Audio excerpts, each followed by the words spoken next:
Hello students, welcome to my channel CWC chemistry with concept. आज के इस वीडियो में हम class 12 chapter 10 haloalkanes and haloarenes में प्रॉपर्टीज़ ऑफ हेलो एरीन्स, जिसमें हम रिएक्शन विद मेटल्स और इलेक्ट्रोफिलिक सब्स्टिट्यूशन रिएक्शंस के बारे में पढ़ेंगे। इससे पहले वाले वीडियो में बच्चों हम लोगों ने न्यूक्लियोफिलिक सब्स्टिट्यूशन रिएक्शंस कवर करे हैं। हेलो एरीन्स जो है वो मेटल के साथ किस तरह से रिएक्ट करते हैं और किस तरह से उनके अंदर होने वाले इलेक्ट्रोफिलिक सब्स्टिट्यूशन रिएक्शंस को हम देख सकते हैं, वो हम आगे आने वाली स्लाइड्स में करेंगे। रिएक्शन विद मेटल्स, मेटल के साथ, धातु के साथ किस प्रकार से हेलो एरीन्स जो है हमारी क्रिया करती हैं। पहला रिएक्शन जो है, जिस प्रकार से हमने हेलो एल्केन्स में सोडियम के साथ में रिएक्शन करवाया था, अगर आपको याद है कि किस तरह से हमने हेलो एल्केन्स के रिएक्शंस विद मेटल कवर किए थे, सेम उसी तरह से हम हेलो एरीन्स में भी मेटल के साथ किस तरह से रिएक्शन होते हैं वो देखेंगे। जो बच्चे पहली बार इस वीडियो को देख रहे हैं वो मेरे चैनल पे जाके हेलो एल्केन्स और हेलो एरीन्स के मेटल के साथ रिएक्शंस वाले वीडियो देख सकते हैं, ताकि आपको हेलो एरीन्स वाले टॉपिक को समझने में दिक्कत ना हो। सोडियम के साथ जो है हम रिएक्शन करवाएंगे हेलो एरीन्स की। जब हमने हेलो एल्केन्स का रिएक्शन करवाया था सोडियम के साथ, तो बच्चों उसको हमने नाम दिया था वुड्स रिएक्शन। और जब यही रिएक्शन जो हेलो एरीन्स के साथ होगा सोडियम का, तो हम इसको बोलेंगे बच्चों फिटिक रिएक्शन। वुड्स रिएक्शन की तरह ही इसमें हम 2 मोल लेंगे बच्चों हेलो एरीन के। यहाँ मैंने ब्रोमोबेंजीन लिया है। सोडियम के भी 2 मोल लेंगे हम, और इनका आपस में जब रिएक्शन करवाएंगे तो हमारा जो प्रोडक्ट बनता है बच्चों वो इस तरह से बनेगा। ये हमारा यहाँ से रिमूव होकर 2NaBr निकल जाएगा और डाईफिनाइल या बाईफिनाइल का फॉर्मेशन हमें होता हुआ दिखाई देगा। रिएक्शन जो होता है हमारा बच्चों ड्राई ईथर, शुष्क ईथर की प्रेजेंस में होता है। ये हमारा बच्चों बाईफेनिल है, इसको डाईफिनाइल भी कहते हैं। जब हमने अल्काइल हैलाइड्स की रिएक्शन करवाया था सोडियम के साथ में, तुमने RX लिया था, 2 मॉलिक्यूल्स ऑफ सोडियम लिया था, और हमारा एल्केन का फॉर्मेशन हमें होता हुआ दिखाई दिया था। ये बच्चों हमारा रिएक्शन है, इसका नाम है फिटिक रिएक्शन। और यही रिएक्शन अगर हेलो एल्केन्स में होता है तब हमारा नाम जो वहाँ पे था बच्चों वुड्स रिएक्शन था। लेकिन अगर मिक्स टाइप का रिएक्शन हो, जिसमें एक जो हो हमारा हेलो एरीन हो और दूसरा हमारा जो हो हेलो एल्केन हो, जैसे हमने ब्रोमो इथेन ले लिया, 2NaBr निकलेगा हमारा। ड्राई ईथर के प्रेजेंस में रिएक्शन होगा, बेंजीन के साथ में C2H5 लग जाएगा, जिसको हम इथाइल बेंजीन बोलते हैं। अब बच्चों ये रिएक्शन ना तो वुड्स रिएक्शन है ना ये फिटिक रिएक्शन है, क्योंकि वुड्स रिएक्शन में दोनों हमारे हेलो एल्केन थे, फिटिक रिएक्शन में दोनों जो रिएक्टेंट थे हमारे हेलो एरीन्स थे। यहाँ पे एक हमारा हेलो एल्केन है, दूसरा हमारा हेलो एरीन है, तो इस तरह के रिएक्शन को हम बोलते हैं वुड्स फिटिक रिएक्शन। बहुत ही फेमस नेम रिएक्शन है ये। उम्मीद करती हूँ आपको वुड्स रिएक्शन, फिटिक रिएक्शन और वुड्स फिटिक रिएक्शन तीनों आपस में कंपेयर करके समझ में आ गया होगा। आगे हम कुछ और मेटल्स के साथ में इसका रिएक्शन देखेंगे। कॉपर के साथ में रिएक्शन किस तरह से हेलो एरीन्स करते हैं। कॉपर के साथ जो है बच्चों सिर्फ आयोडोबेंजीन ही रिएक्ट करेगी। ये हमारा आयोडोबेंजीन है, 2 मोल्स ऑफ कॉपर लिया हमने 2 मोल्स ही आयोडोबेंजीन के लिए थे। 2 मोल्स ऑफ कॉपर आयोडाइड हमारे यहाँ से निकल जाएगा और दोबारा हमको बच्चों डाईफेनिल देखने को मिलेगा। इसको हीट करने पर ये रिएक्शन हमारा कंप्लीट होता है, 2CuI प्लस डाईफेनिल जो है हमारा फॉर्म हो जाएगा। लेकिन इस रिएक्शन का नाम जो है बच्चों हमारा उल्मन रिएक्शन है। अगला रिएक्शन जो है बच्चों हमारा लिथियम के साथ रिएक्शन है। किस तरह से हेलो एरीन जो है लिथियम के साथ रिएक्शन करते हैं। ये हमने ब्रोमो बेंजीन लिया है, 2 मोल्स ऑफ लिथियम लिया है। रिएक्शन जो हमारा होगा बच्चों ड्राई ईथर की प्रेजेंस में होगा, लिथियम ब्रोमाइड बन जाएगा और एक लिथियम जो है बेंजीन रिंग के साथ अटैच होकर हमें फेनिल लिथियम का प्रोडक्ट देगा। आगे हम आने वाली स्लाइड में बच्चों रिएक्शन विद जो है मैग्नीशियम करेंगे। Mg के साथ में किस तरह से हेलो एरीन्स जो है रिएक्ट करते हैं, बहुत ही इंपॉर्टेंट रिएक्शन है ये। ग्रिग्नार रिएजन का फॉर्मेशन होता है इस रिएक्शन में। हेलो एरीन ले लिया हमने, Mg के साथ में रिएक्शन करवाया। ये रिएक्शन भी बच्चों ड्राई ईथर की प्रेजेंस में होता है। ये हमारा बन जाएगा बच्चों फिनाइल मैग्नीशियम हैलाइड, जिसका दूसरा नाम है ग्रिग्नार्स रिएजेंट, ग्रिग्नार अभिक्रमक जिसको हिंदी में कहते हैं। बहुत ही इंपॉर्टेंट कंपाउंड है, जिससे बहुत सारे प्रोडक्ट्स हम आराम से बना सकते हैं। एग्जाम्पल देखिए इसका, क्लोरोबेंजीन हमने ले लिया, मैग्नीशियम के साथ रिएक्शन करवाया ड्राई ईथर की प्रेजेंस में, यहाँ MgCl लग जाएगा। इसका मैकेनिज्म जो हम अगर आप चाहें तो मेरे प्रीवियस वीडियोस में देख सकते हैं। नाम इसका हो जाएगा फिनाइल मैग्नीशियम क्लोराइड। उम्मीद करती हूँ बच्चों आपको ये रिएक्शन विद मेटल समझ में आए होंगे। जो मोस्ट इंपॉर्टेंट इसमें है वो फिटिक रिएक्शन और वुड्स फिटिक रिएक्शन है, जो आपके एग्जाम्स में अक्सर पूछ लिया जाता है, चाहे बोर्ड एग्जाम्स हो चाहे कॉम्पिटेटिव एग्जाम्स हो। आगे आने वाली स्लाइड्स में बच्चों हम इलेक्ट्रोफिलिक सब्स्टिट्यूशन रिएक्शन पढ़ेंगे। इलेक्ट्रोफिलिक सब्स्टिट्यूशन में एक इलेक्ट्रोफाइल जो होता है बच्चों, वो उस जगह पे अटैक करता है जहाँ पे उसको इलेक्ट्रॉन की डेंसिटी दिखाई देती है। क्योंकि वो इलेक्ट्रॉन लविंग है, उसका नाम ही इलेक्ट्रोफाइल है। जहाँ ज़्यादा इलेक्ट्रॉन दिखाई देंगे वहाँ पे वो अटैक करता है। बेंजीन रिंग जो होती है इसमें पाई बॉन्ड के इलेक्ट्रॉन हमें देखने को मिलते हैं और पाई इलेक्ट्रॉन होने के कारण बेंजीन रिंग जो है बहुत ही इलेक्ट्रॉन धनी, इलेक्ट्रॉन रिच रिंग होती है जिस पे इलेक्ट्रोफाइल आसानी से अटैक कर सकता है। लेकिन जैसे ही यहाँ पे एक हैलोजन ग्रुप अटैच हो जाता है तो हमें दो तरह के इफेक्ट बेंजीन रिंग के साथ देखने को मिलते हैं, जिसके बिहाफ पे हम ये बता सकते हैं कि हेलो एरीन्स जो है वो इलेक्ट्रोफिलिक सब्स्टिट्यूशन रिएक्शंस देंगी कि नहीं देंगी। इस तरह के सब्स्टिट्यूशन रिएक्शंस जो हैं उसमें जो हमारा हैलोजन लगा हुआ है बच्चों ये वाला, इसके ऊपर कोई असर देखने को नहीं मिलता है क्योंकि ये एज ए न्यूक्लियोफाइल रिएक्ट करता है। एक्स अगर निकलता है तो वो न्यूक्लियोफिलिक सब्स्टिट्यूशन रिएक्शन होगा। हम बात कर रहे हैं इलेक्ट्रोफिलिक सब्स्टिट्यूशन रिएक्शन की, तो इलेक्ट्रोफिलिक सब्स्टिट्यूशन रिएक्शन जो होते हैं बच्चों इस रिंग के ऊपर, बेंजीन के रिंग के ऊपर हमें देखने को मिलेंगे, क्योंकि हमें पता है कि बेंजीन रिंग के ऊपर 6 कार्बन जो है उनमें से 5 कार्बन के ऊपर H लगा हुआ है, वो H निकलेगा और उसकी जगह कोई दूसरा इलेक्ट्रोफाइल आके लग जाएगा। लेकिन कितनी आसानी से दूसरा इलेक्ट्रोफाइल आकर लगता है वो डिपेंड करता है जो हमारा X लगा हुआ है ये किस तरह से बिहेव कर रहा है। इस X के हमें दो तरह के बिहेवियर देखने को मिलते हैं, एक प्लस एम इफेक्ट और एक माइनस आई इफेक्ट। किस तरह से प्लस एम इफेक्ट और माइनस आई इफेक्ट जो है इलेक्ट्रोफिलिक सब्स्टिट्यूशंस रिंग में अफेक्ट करते हैं वो हम देखते हैं। अब यहाँ पे बच्चों देखा है आपने कि हैलोजन लगा हुआ है, एक्स लगा हुआ है। एक्स जो है वो कोई भी हैलोजन हो सकता है। इसके पास लोन पेयर ऑफ इलेक्ट्रॉन है बच्चों। ये लोन पेयर ऑफ इलेक्ट्रॉन जो है ये कॉन्जुगेशन के कारण ये रिंग में देगा और जैसे ही lone pair of electron ring के अंदर आएंगे तो रिंग के अंदर जो है बेंजीन रिंग जो है हमारी, इसके अंदर इलेक्ट्रॉन की डेंसिटी और ज्यादा बढ़ जाएगी। पहले 3 पाई बॉन्ड थे इसके अंदर जिसके कारण इलेक्ट्रॉन डेंसिटी पहले से ही बेंजीन रिंग पे ज्यादा थी, लेकिन क्लोरीन ने प्लस एम इफेक्ट के कारण अपने लोन पेयर जो है रिंग में दे दिए, जिसके कारण जो है इलेक्ट्रोफाइल जो कि इलेक्ट्रॉन ढूंढ रहा है उसको रिंग पे अटैक करने में आसानी होगी। हैलोजन का अपना loan pair of electron ring को देने को बच्चों हम प्लस एम इफेक्ट कहते हैं। प्लस एम इफेक्ट के कारण जो होता है बेंजीन रिंग के अंदर इलेक्ट्रॉन डेंसिटी बढ़ जाती है, इलेक्ट्रॉन का घनत्व जो है वो बढ़ जाता है और जैसे ही इलेक्ट्रॉन डेंसिटी बेंजीन रिंग में बढ़ेगी इलेक्ट्रोफाइल यहाँ आराम से अटैक कर सकता है। ये जो इलेक्ट्रॉन डेंसिटी है बच्चों ये हमने पढ़ा था किस तरह से हैलोजन जब अपने इलेक्ट्रॉन देता है बेंजीन रिंग में हमें रेजोनेटिंग स्ट्रक्चर्स देखने को मिलते हैं। तो इलेक्ट्रोफाइल जो होता है वो हर जगह आके अटैक नहीं करता है। इस रेजोनेंस के कारण, अनुनाद के कारण जो लोन पेयर ऑफ इलेक्ट्रॉन्स जो हैं हैलोजन के ऊपर रिंग के साथ पार्टिसिपेट कर रहे हैं, रिंग के साथ अनुनाद कर रहे हैं, उसके कारण हमें रेजोनेटिंग स्ट्रक्चर देखने को मिलते हैं और उन रेजोनेटिंग स्ट्रक्चर्स में जहाँ हमारी इलेक्ट्रॉन डेंसिटी बढ़ेगी वहीं पे जो है हमारा आने वाला इलेक्ट्रोफाइल अटैक करेगा। रेजोनेटिंग स्ट्रक्चर्स हम बनाते हैं, कितने रेजोनेटिंग स्ट्रक्चर्स हमें देखने को मिलेंगे और किस प्रकार के हमें देखने को मिलेंगे वो देखिए। न्यूक्लियोफाइल सब्स्टिट्यूशन वाले वीडियो में हम रेजोनेटिंग स्ट्रक्चर पहले ही डिस्कस कर चुके हैं, दोबारा यहाँ देख लीजिए। इन रेजोनेटिंग स्ट्रक्चर्स में बच्चों अगर आप ध्यान से देखोगे तो माइनस चार्ज जो हमें ऑर्थो और पैरा पोजिशन पे देखने को मिलेगा। जैसे इस एक्स ने इलेक्ट्रॉन दिया ये वाला बच्चों बॉन्ड जो है इसके इलेक्ट्रॉन इस टिप पे ट्रांसफर हो जाएंगे, जो बाकी के 2 बॉन्ड है वो ऐसे कैसे बना लीजिए, एक्स के साथ डबल बॉन्ड बन जाएगा, यहाँ 2 इलेक्ट्रॉन्स देखने को मिलेंगे हमें। फिर ये इलेक्ट्रॉन जो यहाँ बॉन्ड बनाएंगे, इस बॉन्ड के इलेक्ट्रॉन यहाँ टिप पे आ जाएंगे बच्चों। नेक्स्ट स्ट्रक्चर हमें देखने को मिलेगा वो इस तरह से देखने को मिलेगा, डबल बॉन्ड, इसी को अनुनाद या रेजोनेंस बोलते हैं हम। ये पेयर ऑफ इलेक्ट्रॉन यहाँ आ जाएंगे, डबल बॉन्ड वाले इलेक्ट्रॉन यहाँ टिप पे आ जाएंगे और जो स्ट्रक्चर हमें देखने को मिलेगा वो ये वाला मिलेगा। ये इलेक्ट्रॉन यहाँ आ जाएंगे और ये डबल बॉन्ड वाला इलेक्ट्रॉन एक्स जो है वापस ले लेगा। रेजोनेंस की सबसे खास बात बच्चों ये है कि जो स्टार्टिंग वाला स्ट्रक्चर होता है और जो हमारा लास्ट वाला स्ट्रक्चर होता है, अगर आप रेजोनेटिंग स्ट्रक्चर सही बना रहे हैं तो स्टार्टिंग का स्ट्रक्चर और जो लास्ट वाला स्ट्रक्चर है उसमें बॉन्ड आपको अपोजिट देखने को मिलेंगे। जैसे हमारा स्टार्टिंग वाला स्ट्रक्चर बच्चों ये वाला है, यहाँ देखिए डबल बॉन्ड यहाँ है, तो एंड वाले स्ट्रक्चर में डबल बॉन्ड हमारा यहाँ देखने को मिल रहा है। ये वाला बॉन्ड जो है राइट हैंड की तरफ है तो यहाँ हमें लेफ्ट हैंड पे देखने को मिल रहा है। नीचे वाला बॉन्ड भी यहाँ है तो ये वाला बॉन्ड हमें इस साइड में देखने को मिल रहा है। अगर फर्स्ट स्ट्रक्चर और लास्ट स्ट्रक्चर में डबल बॉन्ड अपोजिट है इसका मतलब आपके रेजोनेटिंग स्ट्रक्चर्स बच्चों सही हैं। इनका हाइब्रिड किस तरह से बनेगा वो देखिए। संकृत स्ट्रक्चर संरचना, जितने भी रेजोनेटिंग स्ट्रक्चर होते हैं बच्चों उन पे चार्ज 0 होता है। कैसे?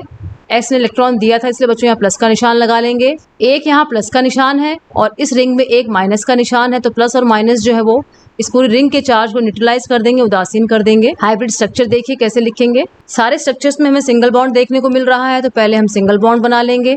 ये हमने सारे सिंगल बॉन्ड बना लिए, एक सिंगल बॉन्ड एक्स के साथ में है। इसके बाद में जिन पोजीशंस पे हमें डबल बॉन्ड देखने को मिल रहे हैं, अगर हम ध्यान से देखेंगे कि डबल बॉन्ड जो है वो फिक्स नहीं है कभी, किसी पोजीशन पे दिखाई दे रहे हैं तो कभी किसी पोजीशन पे दिखाई दे रहे हैं। वो हमें पाई बॉन्ड के इलेक्ट्रॉन मूव होते हुए दिखाई दे रहे हैं, इसलिए उन इलेक्ट्रॉन्स को हम इस तरह से लिख देंगे। ऑर्थो और पैरा पोजीशन पे ये हमारी ऑर्थो पोजीशन है, ये हमारी पैरा पोजीशन है, ये फिर हमारी ऑर्थो पोजीशन हो गई। ऑर्थो और पैरा पोजीशन पे हमें नेगेटिव का साइन दिखाई दे रहा है, तो यहाँ पार्शियल आंशिक नेगेटिव का साइन लिख देंगे। एक्स और इस कार्बन के बीच में कहीं सिंगल बॉन्ड है, कहीं डबल बॉन्ड है, तो यहाँ पर डॉटेड के साथ हम डबल बॉन्ड बना देंगे। ये हमारा बच्चों संकृत स्ट्रक्चर या हाइब्रिड स्ट्रक्चर हो जाएगा। इस हाइब्रिड स्ट्रक्चर में हम देखते हैं कि ऑर्थो पोजीशन पे और पैरा पोजीशन पे जो है इलेक्ट्रॉन की डेंसिटी ज़्यादा है, तो आने वाला इलेक्ट्रोफाइल इन्हीं पोजीशंस पे अटैक करेगा, क्योंकि प्लस एम इफेक्ट के कारण जो है इन पोजीशंस पे इलेक्ट्रॉन की डेंसिटी बच्चों बढ़ गई है। हैलोजन ने अपने इलेक्ट्रॉन रिंग को दिए, रिंग को देने के कारण जो पाई इलेक्ट्रॉन्स है उनका मूवमेंट हुआ, रेजोनेटिंग स्ट्रक्चर्स हमें देखने को मिले। रेजोनेटिंग स्ट्रक्चर्स में हमें ऑर्थो और पैरा पोजीशन पे इलेक्ट्रॉन की डेंसिटी जो हमें ज़्यादा दिखाई दी, इसलिए इलेक्ट्रोफाइल जो है बच्चों यही पोजीशंस को अटैक करता है। तो ऑर्थो एंड पैरा पोजीशन जो होती हैं, स्थितियां जो होती हैं ऑर्थो और पैरा, उसी पर इलेक्ट्रोफाइल जो है इलेक्ट्रॉन स्नेही है वो अटैक करेगा। आगे आने वाली स्लाइड में बच्चों हम इस क्लोरीन के कारण, इस हैलोजन के कारण जो दूसरा इफेक्ट होता है माइनस आई इफेक्ट, उसके बारे में पढ़ेंगे। हमें पता है कि जो हैलोजन्स होते हैं वो इलेक्ट्रोनेगेटिव होते हैं, इस रिंग से इलेक्ट्रॉन को खींचते हैं। इलेक्ट्रॉन को खींचने को बच्चों हम माइनस आई इफेक्ट या प्रेरणिक प्रभाव कहते हैं। हैलोजन की इलेक्ट्रोनेगेटिविटी विद्युत ऋणता बहुत ज़्यादा होती है, इस रिंग से इलेक्ट्रॉन को अपनी तरफ खींच लेते हैं। अब प्लस एम इफेक्ट के कारण तो इलेक्ट्रॉन डेंसिटी बच्चों देखा हमने पिछली स्लाइड में बढ़ा रहे थे, और माइनस आई इफेक्ट के कारण जो है इलेक्ट्रॉन डेंसिटी को रिंग में घटा रहे हैं। अब जो आने वाला इलेक्ट्रोफाइल है उसको समझ नहीं आता है कि उसको अटैक करना है कि नहीं करना है। तो यहाँ एक बात जो ध्यान से देखेंगे कि हेलो एरीन्स के केस में अगर बेंजीन के साथ में हैलोजन लगा हुआ है तो वहाँ पे हमारा बच्चों माइनस आई इफेक्ट जो होता है वो डोमिनेट करता है। माइनस आई इफेक्ट का प्रभाव जो है वो हमें ज़्यादा दिखाई देता है प्लस एम इफेक्ट के कंपैरिजन में। इसीलिए हेलो एरीन्स में इलेक्ट्रोफिलिक सब्स्टिट्यूशन रिएक्शंस नहीं होते हैं। बहुत ही ड्रेस्टिक कंडीशंस में उच्च दाब पर जबरदस्ती अगर करा दिए जाए तभी होंगे। अपने आप जो है यहाँ पे हमें electrophilic substitution reactions hello arenes के केस में देखने को नहीं मिलेंगे। उम्मीद करती हूँ आपको रीजन समझ में आ गया होगा। हैलोजन के प्लस एम इफेक्ट के कारण बेंजीन रिंग में इलेक्ट्रॉन डेंसिटी बढ़ रही थी, लेकिन हैलोजन का माइनस आई इफेक्ट भी होता है जो बेंजीन रिंग में इलेक्ट्रॉन डेंसिटी को घटाएगा। और हेलो एरीन्स के केस में जहाँ हैलोजन लगा हुआ है बेंजीन रिंग पे, वहाँ माइनस आई इफेक्ट का प्रभाव प्लस एम इफेक्ट से ज़्यादा होता है। इसका मतलब हैलोजन जो है बेंजीन से इलेक्ट्रॉन निकाल लेगा, इसका मतलब रिंग में इलेक्ट्रॉन की कमी हो जाएगी और इलेक्ट्रोफिलिक सब्स्टिट्यूशन रिएक्शंस बच्चों हमें यहाँ देखने को नहीं मिलेंगे। लेकिन अगर बच्चों बेंजीन रिंग के साथ में OH ग्रुप लगा हुआ है या फिर NH2 ग्रुप लगा हुआ है, उस समय क्या होगा वो देखिए। ऑक्सीजन जो है बच्चों हमारा, इसके ऊपर लोन पेयर ऑफ इलेक्ट्रॉन है, ये इलेक्ट्रॉन भी यहाँ पे रिंग के अंदर आएंगे प्लस एम इफेक्ट के कारण। और ऑक्सीजन जो है वो इलेक्ट्रोनेगेटिव है इस कार्बन के कंपैरिजन में, तो ये भी जो है इलेक्ट्रॉन को खींचेगा माइनस आई इफेक्ट के कारण। लेकिन जब OH ग्रुप लगा हुआ है बेंजीन रिंग में, उस समय जो होता है बच्चों प्लस एम इफेक्ट का प्रभाव जो होता है माइनस आई इफेक्ट से ज़्यादा होता है, और यहाँ पे हमें इलेक्ट्रोफिलिक सब्स्टिट्यूशन नाभिक स्नेही प्रतिस्थापन अभिक्रियाएं देखने को मिलती हैं। ऐसा ही बच्चों हमारा अगर NH2 ग्रुप लगा हुआ है बेंजीन के साथ में, तो लोन पेयर ऑफ इलेक्ट्रॉन जो है नाइट्रोजन के ऊपर, ये प्लस एम इफेक्ट के कारण बेंजीन के साथ में रेजोनेटिंग स्ट्रक्चर बनाएंगे। और नाइट्रोजन जो होता है कार्बन के कंपैरिजन में ज़्यादा इलेक्ट्रोनेगेटिव होता है, तो यहाँ माइनस आई इफेक्ट भी देखने को मिलेगा। लेकिन इन दोनों केसेस में प्लस एम इफेक्ट का प्रभाव जो होता है वो ज़्यादा होता है माइनस आई इफेक्ट के प्रभाव से, इसलिए हमें इलेक्ट्रोफिलिक सब्स्टिट्यूशन रिएक्शंस यहाँ देखने को मिलेंगे। लेकिन वही हमने देखा था कि अगर क्लोरीन लगा हुआ है, हैलोजन लगा हुआ है, तो हैलोजन जो होता है बच्चों एक डीएक्टिवेटिंग ग्रुप होता है, क्योंकि ये रिंग के अंदर इलेक्ट्रॉन की डेंसिटी कम कर देता है, रिंग को इलेक्ट्रोफिलिक सब्स्टिट्यूशन रिएक्शंस के लिए अक्रिय कर देता है, डीएक्टिवेट कर देता है। तो आपको समझ में आ गया होगा कि हेलो एरीन्स जो है वो इलेक्ट्रोफिलिक सब्स्टिट्यूशन रिएक्शंस नहीं करना चाहेंगे, क्योंकि इसमें प्लस एम इफेक्ट का प्रभाव माइनस आई इफेक्ट के कंपैरिजन में बहुत कम होता है। लेकिन अगर मान लीजिए कि इसमें इलेक्ट्रोफिलिक सब्स्टिट्यूशन रिएक्शंस होते हैं तो किस तरह से होते हैं बच्चों, वो हम आगे आने वाली स्लाइड्स में देखेंगे। अगर इसमें इलेक्ट्रोफिलिक सब्स्टिट्यूशन रिएक्शंस करवाए जाते हैं तो किस तरह से होंगे। पहला रिएक्शन जो हम देखेंगे वो है क्लोरीनेशन। क्लोरीनीकरण किस तरह से होता है इसमें जो अटैक कर रहा है बच्चों वो क्लोरोनियम आयन है Cl+। अब हमने कहा था कि अगर इसको ज़बरदस्ती फोर्स किया जाए तो इसमें क्योंकि प्लस एम इफेक्ट देखने को मिल रहा है, तो ऑर्थो और पैरा पोजीशन पे ये इलेक्ट्रोफिलिक सब्स्टिट्यूशन रिएक्शंस कुछ हद तक दिखाएगा। लेकिन कभी अगर क्वेश्चन ऐसा आ जाए आपके एग्जाम्स में कि क्लोरो बेंजीन कि कंपैरिजन में फिनॉल या एनिलीन जो है इनमें से कौन इलेक्ट्रोफिलिक सब्स्टिट्यूशन ज़्यादा देगा, तो आपको हमेशा याद रखना है कि क्लोरोबेंजीन के केस में प्लस एम इफेक्ट का प्रभाव बहुत बहुत बहुत कम होता है माइनस आई इफेक्ट के प्रभाव के कंपैरिजन में, जबकि फिनॉल और एनिलीन के केस में प्लस एम का इफेक्ट ज़्यादा होता है माइनस आई इफेक्ट से। अब देखिए ये क्लोरोबेंजीन है, इस पर क्लोरोनियम आयन अटैक किया, हम लिख लेते हैं ये रहा Cl2 है ये हमारा, एक को प्लस ले लेते हैं एक को माइनस ले लेते हैं। जब बात की थी बेंजीन रिंग की तो मैंने आपको बताया था कि बेंजीन में हर कार्बन के ऊपर एक H लगा हुआ है, यहाँ एक Cl पहले से लगा हुआ है इसलिए हमें 5 हाइड्रोजन देखने को मिलेंगे। ये Cl प्लस जो है इस H प्लस को हटा के लग जाएगा, क्योंकि बात हमारी हो रही है बच्चों सब्स्टिट्यूशन रिएक्शन की जिसमें एक हटा के दूसरे को लगता है। तो ये Cl प्लस जो है बच्चों ये एक इलेक्ट्रोफाइल है, ये H प्लस को हटा देगा और खुद आके लग जाएगा। तो हमें क्या देखने को मिलेगा, और जो ये रिएक्शन बच्चों होता है हमारा ये एनहाइड्रस निर्जल AlCl3 की प्रेजेंस में होता है, जो एक लुईस एसिड की तरह काम करता है। एक Cl जो है इसको निकाल लेगा, AlCl4 हमारा देखने को मिलेगा। ये हमारा ऑर्थो सब्स्टिट्यूटेड प्रोडक्ट हो गया बच्चों। एक हमें पैरा सब्स्टिट्यूटेड प्रोडक्ट भी देखने को मिलेगा, जिसमें क्लोरीन जो है हमारा पैरा पोजीशन पे आके लग जाएगा। पैरा सब्स्टिट्यूटेड प्रोडक्ट जो होता है बच्चों वो हमारा मेजर प्रोडक्ट होता है। क्यों होता है वो देखिए, इसमें क्लोरीन जो है बच्चों दूर दूर है, हमें पता है कि क्लोरीन के ऊपर लोन पेयर ऑफ इलेक्ट्रॉन होते हैं। अगर दोनों क्लोरीन पास होंगे जैसा कि ऑर्थो कंडीशन में होता है तो इनके बीच में बच्चों रिपल्शन देखने को मिलता है, तो ये अनस्टेबल होता है, इसलिए कम क्वांटिटी में हमें देखने को मिलता है। जबकि पैरा पोजिशन वाले क्लोरीन में क्लोरीन दूर दूर हैं, इसलिए हमें ये अधिक मात्रा में देखने को मिलता है। तो नाम इनके हो जाएंगे ऑर्थो डाइक्लोरोबेंजीन और ये हमारा हो जाएगा पैरा डाइक्लोरोबेंजीन। HCl यहाँ से निकल जाएगा, ये आप लिख लेंगे यहाँ पे। अगला रिएक्शन जो बच्चों नाइट्रेशन है जो हमारा अटैक करता है, इसको नाइट्रोनियम आयन कहते हैं। ये हमारा क्लोरोनियम आयन था और ये हमारा बच्चों है नाइट्रोनियम आयन। ये रिएक्शन जो होगा बच्चों हमारा HNO3 के साथ में होगा। कॉन्क HNO3 हम काम में लेंगे, कॉन्क H2SO4 के प्रेजेंस में होगा, टेम्परेचर थोड़ा हाई होगा और हमें पैरा और ऑर्थो सब्स्टिट्यूटेड प्रोडक्ट बच्चों यहाँ देखने को मिलेंगे। अब क्योंकि यहाँ हर पोजीशन पे एक हाइड्रोजन एक्स्ट्रा लगा हुआ है बेंजीन रिंग में, तो एक हाइड्रोजन निकल जाएगा और NO2 यहाँ पे आके लग जाएगा। ये हमारा हो जाएगा ऑर्थो प्रोडक्ट और दूसरा हमारा बन जाएगा बच्चों माइनर प्रोडक्ट, ये हमारा पैरा प्रोडक्ट हो जाएगा। ये हमें मेजर अमाउंट में ज़्यादा मात्रा में देखने को मिलेगा और ये पहले वाला जो है बच्चों ये हमारे माइनर अमाउंट में देखने को मिलेगा। नाम देखिए इनका Cl है और यहाँ NO2 है। क्लोरो का नाम C पहले आता है तो 1 क्लोरो 2 नाइट्रो और बेंजीन हो जाएगा और ये हमारा हो जाएगा 1 क्लोरो 4 नाइट्रो बेंजीन। ये 1 पोजीशन हो जाएगी, ये 2 हो जाएगी, ये 1 2 3 और ये 4 हो जाएगी। आगे आने वाली स्लाइड्स में बच्चों हम कुछ और रिएक्शंस देख लेते हैं। सल्फोनेशन रिएक्शन है जिसमें SO3H+ जो अटैक करता है रिंग के ऊपर। ये हमारा क्लोरोबेंजीन है, ये H2SO4 जिसको हम इस तरह से लिख सकते हैं। ये हमारा माइनस वाला पार्ट हो गया, ये हमारा प्लस वाला पार्ट हो गया। एज इलेक्ट्रोफाइल यहाँ आके अटैक करेगा, यहाँ H+ लगा हुआ है जो हट जाएगा और ये SO3H+ यहाँ आके लग जाएगा। जो H2SO4 बच्चों काम में लेंगे वो कंसनट्रेटेड होता है, सांद्र होता है, तो टेम्परेचर हाई रखेंगे। एक ऑर्थो पोजीशन पे लग जाएगा एक बार और एक बार जो है हमारा बच्चों पैरा पोजीशन पे लग जाएगा। जब इसका नाम देंगे तो बच्चों हमें अगर ध्यान है कि IUPAC नॉमेनक्लेचर IUPAC नामकरण जब देते हैं SO3H को सबसे ज़्यादा अहमियत दी जाती है, सबसे ज़्यादा प्रायोरिटी इसी को दी जाती है। तो किस तरह से इसकी नेमिंग होगी वो देखिए, इसको 1 नंबर मिल जाएगा, इसको 2 नंबर मिल जाएगा।